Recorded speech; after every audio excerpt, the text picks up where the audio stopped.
Hey guys, how you going? Hope you're all doing very well. This afternoon I'm going to be doing yet another movie review for you all, so hopefully you find this one interesting. This movie is a dark comedy from South Korea, Korean language English subs, released in the year 2025, directed by Chan-wook, and this film is called No Other Choice. So No Other Choice is about a man who has it all. He has a job as a manager at a factory that pays a lot of money, he has a beautiful home, 2 children and a beautiful wife, and so he's very, very content. And at the start of the film we really get the insight into a happy individual, but then unfortunately one day he goes to work and he realises that the upper echelons of management in this company have decided to cut jobs.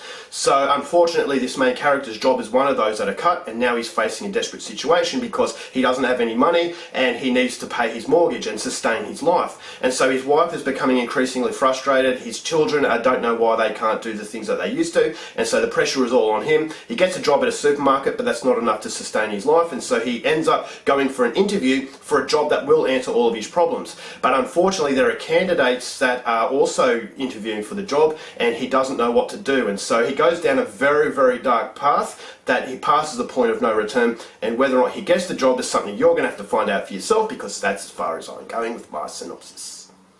Now my thoughts on No Other Choice. Whenever you hear of Park Chan-wook, you are excited. If you are a fan of South Korean cinema, Park Chan-wook is part of the crew that really put South Korea on the map. Old Boy, Sympathy for Mr. Vengeance, Lady Vengeance, Thirst, all of these movies were just as good as each other, and so he does have a very high standard and he's very, very consistent. So there are other South Korean directors out there that are just as good, but Park Chan-wook was really the first director that I really got into and actually took notice of this country, and so he is very important to me, and so this is a movie that I just had to go and see. So I've also got another movie of his called Decision to Leave that I haven't reviewed yet. I haven't actually seen it yet. I have it in my collection and I will review it in the foreseeable future, but No Other Choice, it really captured me with the trailer, and so this is a movie that I really wanted to go out there and see. So when it was released on DVD, I bought it straight away and had my fingers crossed that this would be an absolute classic. And after watching No Other Choice, I can thankfully say this is Park Chan-wook to a T. It's not a perfect film, it's not quite as good as these other movies, but it was incredibly fascinating because on the outside you have a really entertaining movie about a man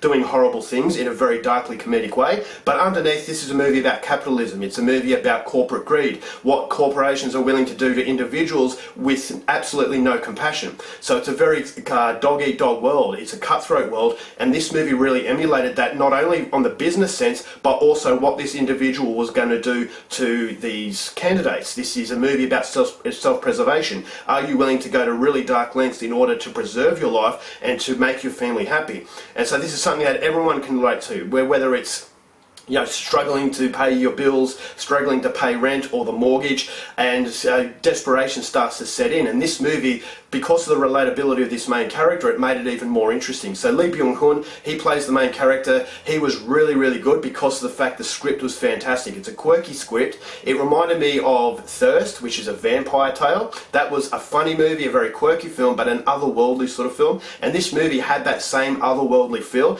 There were a few moments that was suspension of disbelief, but it's the quirkiness that kept it into the realms of a dark comedy. So there are moments that were very, very subtle. A lot of people don't see the comedy in this movie, but I actually did. I thought as though it was very deadpan. It was very reminiscent of Scandinavian humour, and so that was something that I wasn't expecting, because South Korea have a very distinct style in their comedy, but Park Chan-wook has actually delivered something a little bit different. So the comedy in this movie works because you're laughing at really horrible things, but those horrible things also have a double meaning because you're actually thinking about the themes that this movie depicts. So as this character has everything at the start of the movie, the platform is set for an absolutely blissful life, but then horrible things are happening from a company that just don't care about their workers and that they can just brush them aside without thinking twice. And so you really sympathise for this man and you want him to get those jobs, but unfortunately this is where the movie starts to take a really dark turn, because the man's psychology and psychiatric sort of health is starting to deteriorate and it starts to become very disturbing. So that was something that I really, really appreciated, and it was a trademark of a legendary filmmaker. I thought the violence in the movie was not gratuitous. You don't become desensitized to it. It is very sporadic and it has that sense of build-up. The anticipation, I thought, was done really, really well, and it made the implication of violence even more unsettling than it would if you had gratuitous gore in the movie. So that again is a trademark of a really, really good director who knows exactly what he's doing. The cinematography, absolutely excellent. At the start of the movie it's very vibrant and colourful, very happy, but then as the movie starts to go on you feel as though you're going down a dark tunnel, and the light at the end of the tunnel is getting smaller and smaller, and you don't know whether or not he's going to get caught or in fact he's actually going to make that better life. And so not knowing creates that suspense. I thought thought as far as the thriller is concerned, it was fantastic. This movie actually reminded me of another movie from Korea that I thought was absolutely brilliant called Burning.